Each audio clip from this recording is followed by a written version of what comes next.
The gavel hung suspended in the auctioneer's hand like a judge's sentence waiting to fall. In the dusty livestock auction barn outside Millbrook, Kentucky, the air thick with hay and anticipation, nobody expected the bidding war that was about to unfold over a broken-down mare that looked ready for the glue factory. Caspian Weatherby adjusted his wire-rimmed glasses and studied the chestnut horse being led into the ring. At 73, he'd seen enough horseflesh to know quality when it walked past him. But this animal seemed to contradict everything his experienced eye told him. The mare's coat was dull, her ribs showing through patchy fur, and she favored her left rear leg with each hesitant step. Her mane hung in tangles, and her eyes held the vacant stare of an animal that had given up hope long ago. "Lot 47, the auctioneer's voice boomed across the crowded barn. "Chestnut mare, approximately 15 years old, no papers, will start." The bidding at $50. The crowd of farmers, horse traders, and weekend enthusiasts barely glanced up from their coffee cups. This was clearly a mercy auction, someone trying to find a home for an animal past its prime, probably destined for a pasture retirement if she was lucky. $50, came a hesitant voice from the back. A local farmer named Breckenridge. Holloway raised his weathered hand more out of pity than genuine interest. $60, countered his neighbor, Magnolia Chen Williams, who ran a small rescue operation for retired horses. The bidding crawled forward in reluctant increments. 70, 80, 90. The mare stood with her head hanging low, seemingly unaware that her fate hung in the balance. Then Caspian raised his hand. $500. The barn fell silent except for the distant lowing of cattle in the adjacent pens.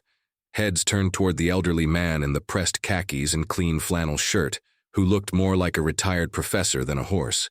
"Buyer." Murmurs rippled through the crowd like wind through wheat. "Did he say 500? Whispered Temperance McGillicuddy, a local trainer who'd never seen the old man at an auction before. "Must be hearing things," muttered Kingston Fairweather, a dealer who specialized in quarter horses for the local rodeo circuit. "Nobody pays 500 for a bag of bones like that." But Caspian sat calmly, his weathered hands folded across his walking stick, waiting. The auctioneer, momentarily stunned, recovered his composure. "I have $500. Do I hear 550? The crowd exchanged glances. Was this old-timer senile? Had he mistaken this broken-down mare for something else? Breckenridge started to raise his hand again, then thought better of it. Even for a rescue horse, 500 was steep for an animal that might not live another year. 550, called out a voice from the side. Everyone turned to see Cordelia Brightwater, who owned the largest thoroughbred operation in 3 counties. She studied Caspian with calculating eyes, wondering what he might know that she didn't. Without hesitation, Caspian raised his hand again. $1,000. The barn erupted in whispers and scattered laughter. This was madness. The horse could barely stand, let alone justify a 4-figure bid. Several people began pulling out their phones, already composing social media posts about the crazy old man who'd lost his marbles at the livestock auction. But Cordelia wasn't laughing. She watched Caspian carefully, noting the calm certainty in his posture, the way his eyes never left the mare despite the crowd's reaction. Something about his confidence made her hesitate. The auctioneer looked around the barn one final time. "I have $1,000. Going once, going twice." The gavel fell with a sharp crack that seemed to echo through the stunned silence. As the crowd began to disperse, shaking their heads and chuckling about the fool who'd just thrown away, $1,000, Caspian slowly made his way toward the ring. He'd won the horse, but now came the real challenge, proving that sometimes the most broken things hide the greatest treasures. The paperwork took longer than the bidding. As Caspian signed the purchase agreement, half the barn's occupants lingered nearby, unable to resist witnessing what they assumed would be the old man's dawning realization of his mistake. The mare stood tethered to a post, her head still hanging low, coat dull in the harsh fluorescent lights. "You sure about this, mister?" asked Beauregard Thompson, the auction house manager, as he processed the payment. "She's been here 3 days and nobody's shown much interest. Previous owner said she'd been pasture-bound for years." Caspian nodded, counting out crisp $100 bills from a worn leather wallet. "I'm sure." As he approached the mare, she lifted her head slightly, ears pricked forward for the first time all day. Caspian extended his hand slowly, letting her catch his scent. When she didn't shy away, he gently placed his palm against her neck, feeling the rapid thrum of her pulse beneath the matted coat. "Easy, girl," he murmured, his voice barely audible above the barn's ambient noise. "Let's see what you're hiding under all this neglect." His fingers worked their way through the tangled mane, and suddenly he found what he was looking for, a small, faded tattoo on the inside of her upper lip. The numbers and letters were nearly illegible, worn by years and poor care, but Caspian's trained eye could make them out. M7L439. His breath caught in his throat. He pulled out a small notebook from his jacket pocket, its pages yellow with age, and flipped through decades of careful records until he found the entry he was looking for. There, in his own careful handwriting from 20 years ago, Mystique's lightning bolt, fold 2010, tattoo M7L439. The crowd around him grew restless, expecting him to load the horse and leave. But Caspian remained motionless, staring at the faded marking. This wasn't just any broken-down mare.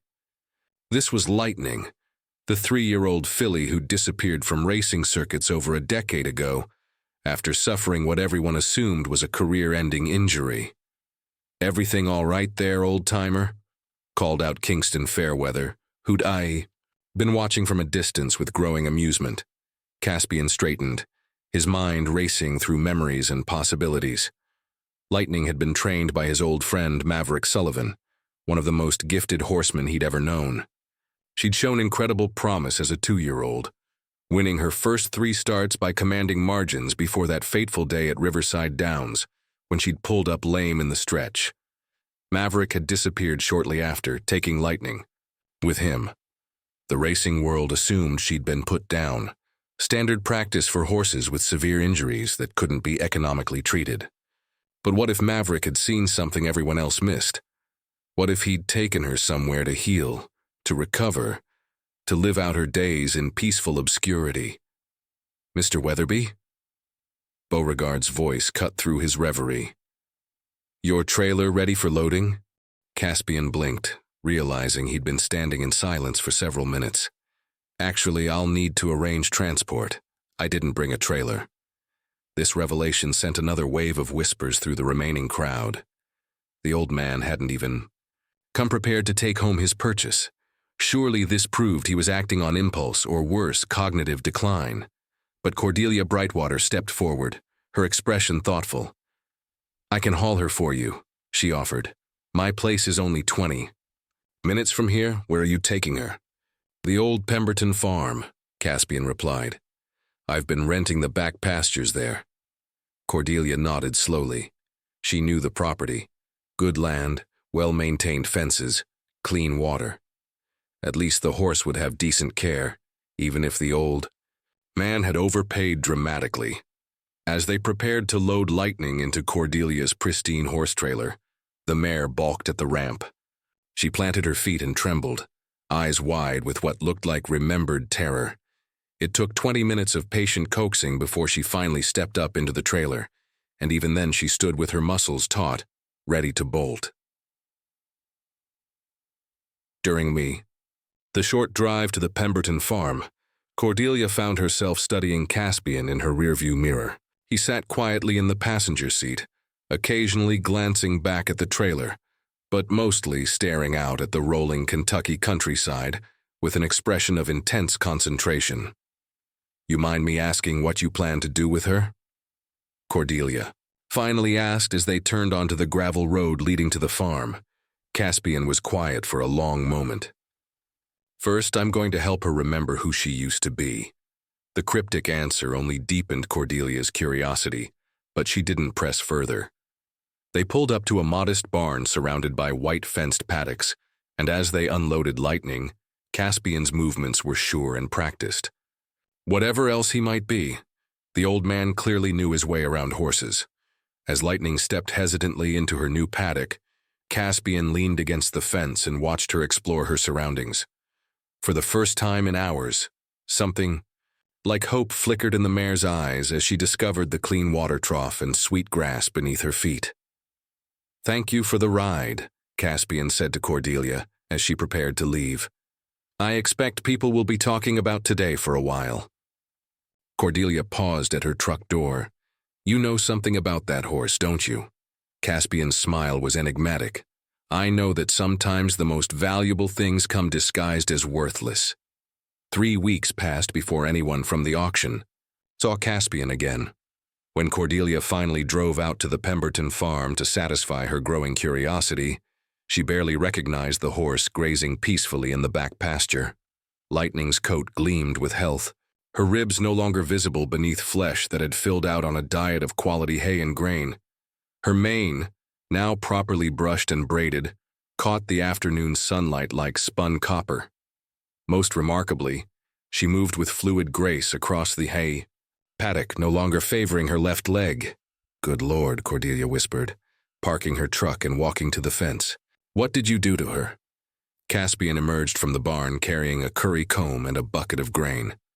"Nothing miraculous," he said, though his eyes held a satisfied gleam. "Just gave her what she needed. Proper nutrition, gentle exercise, and patience. But the lameness, was arthritis made worse by poor care and excess weight?" Caspian interrupted. "Amazing what regular movement and joint supplements can accomplish when you're not in a hurry." As if to demonstrate his point, Lightning trotted over to the fence, her gait smooth and powerful. Up close, Cordelia could see the intelligence that had returned to the mare's eyes, the alertness that spoke of an animal rediscovering her purpose. "She's a different horse entirely," Cordelia said, running her hand along Lightning's glossy neck. "How did you know?" Instead of answering directly, Caspian pulled out his weathered notebook and showed her the entry he'd found weeks ago. Mystique's lightning bolt, sired by Thunder's Edge out of Mystique's dream. She won her first 3 starts by a combined total of 37 lengths before she was injured at Riverside Downs. Cordelia's eyes widened as she read the faded entries. Lightning bolt, but everyone thought she was dead. Everyone thought she was worthless, Caspian corrected. Sometimes they're the same thing in people's minds. Over the following days, word began to spread through the local horse community. The old man who'd paid $1,000 for a broken-down mare had somehow transformed her into something extraordinary. People began making excuses to drive by the Pemberton farm, hoping to catch a glimpse of the horse that was becoming the subject of increasingly wild speculation. Temperance McGillicuddy was the first to approach Caspian directly. She arrived one morning as he was working Lightning on a long line, the mare moving in perfect circles at his voice command, her movements poetry in motion. "I owe you an apology," Temperance said, leaning against the fence. "We all thought you'd lost your mind at that auction." Caspian smiled without breaking his concentration on Lightning. "Perhaps I had, but sometimes you have to be a little crazy to see clearly." "What are your plans for her?" Temperance asked. "She's moving like a horse half her age." For the first time, Caspian allowed Lightning to slow to a walk, then called her over to where he stood. She approached without hesitation, nuzzling his shoulder as he scratched behind her ears. "I've been thinking about that," he said quietly. "There's a claiming race at Churchill Downs next month. Nothing fancy, just a chance for older horses to prove they still have something left." Temperance nearly choked on the coffee she'd been sipping from her travel mug. "You want to race her?" "Caspian, she's 15 years old, been out of training for over a decade. She's also a horse who once ran with the heart of a champion," Caspian interrupted. "Age is just a number when the spirit is willing." News of Caspian's racing plans spread through the Kentucky horse world like wildfire. Some called it foolish, others cruel. A few whispered that the old man had finally shown his true colors as a dreamer divorced from reality, but Lightning seemed to have different ideas. As Caspian gradually increased her training regimen, she responded with an enthusiasm that surprised even him. Her morning gallops became eager affairs. Her ears pricked forward as she stretched into her stride. When he introduced her to the Starting gait practice, she loaded without hesitation, as if remembering lessons from long ago. Maverick Sullivan's training methods came back to Caspian like muscle memory. The old horseman had believed in building confidence as much as conditioning, in treating each horse as an individual rather than a commodity. Lightning had been his. Masterpiece before injury and circumstance separated them, and now she seemed determined to reclaim her birthright. 3 days before the entries closed for the Churchill Downs claiming race, Cordelia found Caspian in Lightning's stall, running his hands along the mare's legs, checking for heat or swelling that might indicate stress. "You're really going to do this," she said. It wasn't a question. "We're going to do this," Caspian corrected, gesturing toward Lightning. "She's the one who'll be carrying our hopes around that track. And if she gets hurt? If she's not ready for the stress of competition?" Caspian straightened, his expression serious. "Then we'll deal with that when it comes. But I've learned that some risks are worth taking, especially when you're fighting for something that matters." As if understanding the conversation, Lightning nickered softly and butted her head against Caspian's chest. In her eyes, Cordelia saw something she hadn't expected. Not just health and vitality, but a fierce competitive fire that had been dormant for years, waiting for the right moment to blaze again. The morning of the race dawned crisp and clear, with the kind of Kentucky sky that made photographers weep with joy.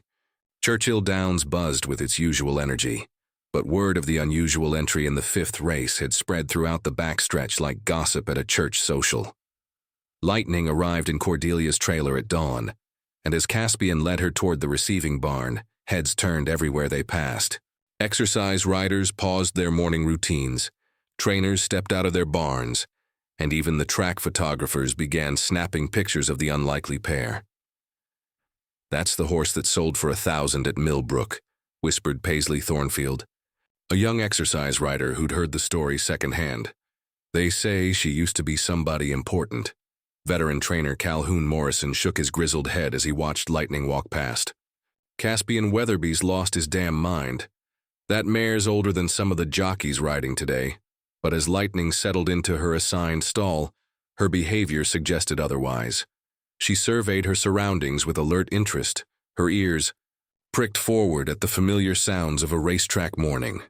When the official veterinarian arrived for the pre-race examination, she stood perfectly still, as if remembering the routine from years past. "She's in remarkable condition," admitted Dr. Valencia Reitmeyer, the track's chief veterinarian, as she completed her examination. "Heart rate's perfect, legs are clean, attitude's excellent.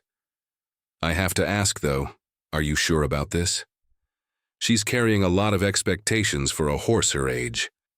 Caspian nodded toward Lightning, who was watching their conversation with obvious intelligence. "Ask her if she's ready." As if on cue, Lightning nickered and pawed the stall floor once with her front hoof, drawing chuckles from the small crowd that had gathered. The jockey assigned to ride Lightning was Joaquin Silverberg, a veteran rider who specialized in older horses and long shots. He'd won over 3,000 races in his 20-year career, but he'd never been asked to ride a horse with quite this backstory. "She feels different," Joaquin told Caspian after their morning workout. "Strong, balanced. There's something about the way she moves, like she's been waiting for this chance." The claiming race was set for 6 furlongs, a distance that favored speed over stamina. 8 horses were entered, ranging from promising 3-year-olds to seasoned campaigners like Lightning. The early betting odds had her listed at 15-1, which Caspian considered generous. As post time approached, the crowd began to take notice of the unusual story unfolding in the 5th race. Local news crews arrived, having heard about the senile old man and his $1,000 rescue horse. What they found was a composed horseman and a mare, who looked every inch the athlete she'd once been. "Ladies and gentlemen," the track announcer's voice boomed across the infield, "we have an interesting story in today's 5th race. Mystique's Lightning Bolt, ridden by Joaquin Silverberg, is making her first start in over 10 years after being rescued from a livestock auction just 2 months ago." The crowd murmured with interest as Lightning made her way onto the track for the post parade. She moved with fluid grace, her copper coat gleaming in the afternoon sun, head held high as she surveyed the grandstand. Several spectators who recognized quality began revising their betting slips. In the paddock, Caspian gave Joaquin his final instructions. "She's been dreaming of this moment for years. Just let her remember who she is." Joaquin nodded, understanding more than the words conveyed. Some horses were born to run, and retirement was just a pause in their story, not an ending. As the field loaded into the starting gate, Lightning walked in calmly, professionally, as if she'd never been away. The crowd fell silent in anticipation, and for a moment, the only sounds were the snorting of horses and the distant rumble of traffic on the interstate. The bell rang, the gates flew open, and 8 horses burst forward in a thunder of hoofbeats. Lightning broke cleanly, settling into 4th position as the field thundered past the grandstand for the first time. Joaquin could feel the power coiled beneath him, the mare's smooth stride eating up ground with deceptive ease. Around the far turn, the early leader began to tire and the pace slowed fractionally. This was Lightning's cue. Without urging from Joaquin, she began to move, her stride lengthening as she swept past the tiring leaders. The crowd sensed something special happening and began to roar. Into the stretch they came, Lightning now in 2nd place and closing fast on the leader, a speedy 3-year-old named Crimson Thunder. The 2 horses matched strides for 50 yards, neither giving ground, both reaching deep into reserves of courage and determination. But Lightning had something her younger rival lacked, the wisdom of experience and the heart of a champion who'd waited over a decade for redemption. In the final 100 yards, she found another gear, pulling away to win by a length and a half in a time that would have been respectable for horses half her age. The crowd erupted as Lightning galloped out strongly, Joaquin standing in the stirrups, with his arms raised in triumph. In the grandstand, Cordelia found herself crying without embarrassment, while Caspian simply smiled and patted his jacket pocket where he kept his old notebook. As they made their way to the winner's circle, Lightning pranced with the joy of an athlete who'd remembered her purpose. The cameras flashed, the trophy was presented, and the racing world witnessed something they'd thought impossible, the resurrection of a legend who'd been hiding in plain sight, waiting for someone to believe in second chances. The victory at Churchill Downs transformed Lightning from a local curiosity into a national sensation. Within hours of the race, videos of her stretch run were viral across social media platforms, accompanied by headlines like "Miracle Mare" and "From Auction, Block to Winner's Circle." Racing publications that hadn't covered claiming races in years suddenly found themselves scrambling to tell the story of the 15-year-old horse who'd defied every expectation. But the real story began to unfold 3 days later, when Maverick Sullivan walked into the barn at the Pemberton farm. Caspian was brushing Lightning's coat when he heard the familiar footsteps on the gravel path. He turned slowly, unsurprised to see his old friend standing in the doorway, older and grayer than when they'd last met, but unmistakably the same man who'd trained champions with patience and wisdom. "Hello, Caspian," Maverick said quietly. "I saw the race on television." Lightning's head shot up at the sound of his voice, her entire body trembling with recognition. She nickered once, then again, more urgently, pulling against the cross ties that held her. "Easy, girl," Maverick whispered, approaching slowly. "I know, I missed you too." The reunion between horse and trainer was profound in its simplicity. Lightning pressed her face against Maverick's chest while he ran his hands along her neck, both of them seeming to communicate in a language deeper than words. Caspian watched silently, understanding that he was witnessing something sacred. "I thought she was dead," Maverick finally said, his voice thick with emotion. "When I heard about the accident at the auction, when they said she'd been sold for meat." "What accident?" Caspian interrupted. Maverick's face crumpled. "The trailer crash 3 months ago. The driver who was supposed to transport her to a retirement farm in Virginia. The truck jackknifed on the interstate, and they told me." He stopped, unable to continue. Slowly, the pieces began to fit together. Lightning hadn't been abandoned or neglected by choice. She'd been injured in the trailer accident, probably traumatized, and had somehow ended up at the livestock auction as part of an insurance settlement gone wrong. The physical deterioration Caspian had witnessed wasn't from years of neglect, but from months of inadequate care by people who didn't understand what they had. She was never supposed to be there, Maverick continued, his hand never leaving Lightning's neck. I'd arranged for her to spend her retirement at Willowbrook Farm, where she could have lived out her days in peace. When I heard about the crash, they told me there were no survivors. But she survived, Caspian said softly. Somehow, she survived and ended up at that auction, waiting for someone to recognize what she truly was. Maverick nodded, then looked at Caspian with eyes full of gratitude. How did you know? How did you see past what everyone else saw? Caspian pulled out his weathered notebook and showed Maverick the entry he'd made 20 years ago. I was at Riverside Downs the day she was injured. I watched you work with her as a 2-year-old. Saw the way she moved, the intelligence in her eyes. When I saw her at the auction, something about her reminded me of that filly, so I checked her tattoo. You remembered a random horse from 20 years ago? She wasn't random, Caspian replied. She was special then, just like she's special. Age doesn't diminish greatness. It just makes it harder to see. Over the following weeks, Maverick became a regular presence at the Pemberton farm. He and Caspian worked together to prepare Lightning for her next race, combining their decades of experience with the mare's renewed enthusiasm. The partnership felt natural, as if the three of them had been waiting years to reunite. The racing. The world watched with fascination as Lightning's story continued to unfold. Interviews with Maverick revealed the true depth of her early talent, while Caspian's methodical approach to her rehabilitation became a case study in patience and expertise. But most importantly, Lightning herself seemed to grow stronger and more confident with each passing day. She's not just running for herself, Maverick observed one morning as they watched her work. She's running for every old horse that's been written off, every animal that's been seen as worthless. She's become a symbol. Caspian nodded, understanding the weight of what his impulsive auction bid had unleashed. Lightning wasn't just a racehorse anymore. She was hope personified, proof that value couldn't always be measured in youth or obvious beauty. The next race was scheduled for Keeneland, a step up in class that would test whether Lightning's Churchill Downs victory had been a fluke, or the beginning of something extraordinary.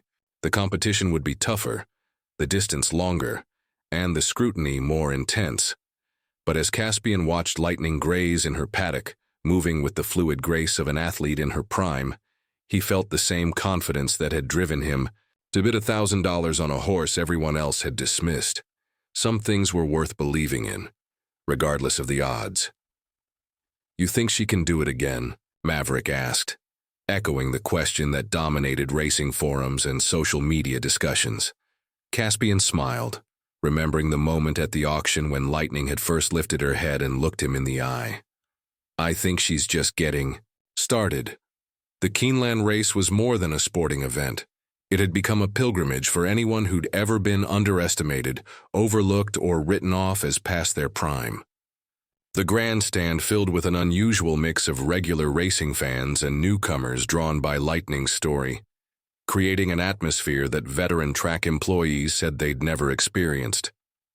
Lightning entered the paddock for the Grade 2 thoroughbred, stakes looking every inch the champion she'd been born to be. Her coat gleamed like burnished copper, her muscles rippled with contained power, and her eyes held the focused intensity of an athlete who'd found her purpose.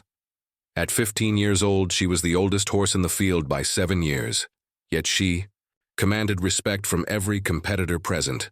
Joaquin Silverberg, now permanently committed as her jockey, felt the difference immediately when he settled into the saddle.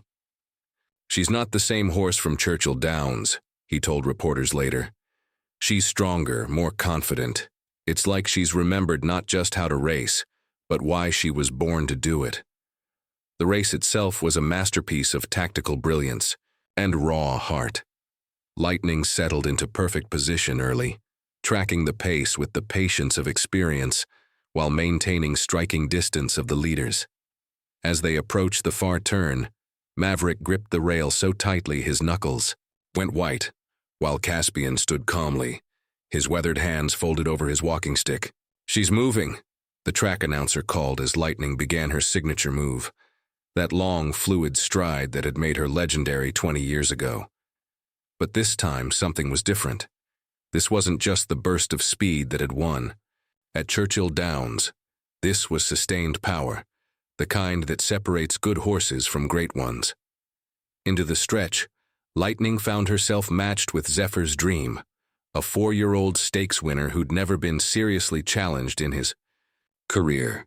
For 200 yards, they ran as a team, neither giving ground, both reaching deeper than they'd ever reached before. The crowd was on its feet, sensing they were witnessing something that would be remembered long after the winner's purse was forgotten. Then Lightning did something that veteran racing observers would discuss for decades. Instead of finding one more gear, she seemed to find a completely different dimension of speed. Her stride lengthened impossibly as she pulled away from Zephyr's Dream, not with the desperate burst of a horse reaching her limit, but with the smooth acceleration of an athlete who'd been holding something in reserve. She won by 4 lengths, in a time that shattered the track record for the distance and would have been competitive in races restricted to horses half her age. As she galloped out strongly, ears pricked forward as if asking for more, the crowd's roar could be heard 3 miles away. In the winner's circle, surrounded by photographers and reporters, Lightning stood regally while Caspian and Maverick flanked, her on either side. The 3 of them, the horse who'd refused to quit, the trainer who'd never stopped believing, and the man who'd seen value where others saw only decay, represented something that transcended sports. "What's next for Lightning?"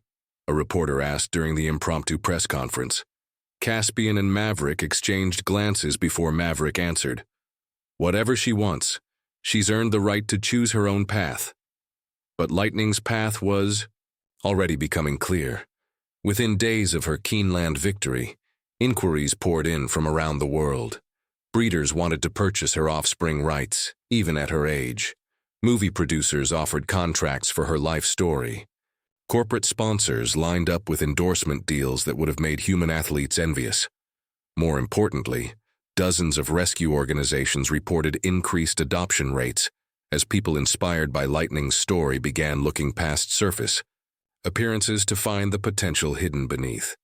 The Lightning effect became a recognized phenomenon in animal welfare circles, proving that one remarkable story could change thousands of lives. 6 months later, Lightning retired again.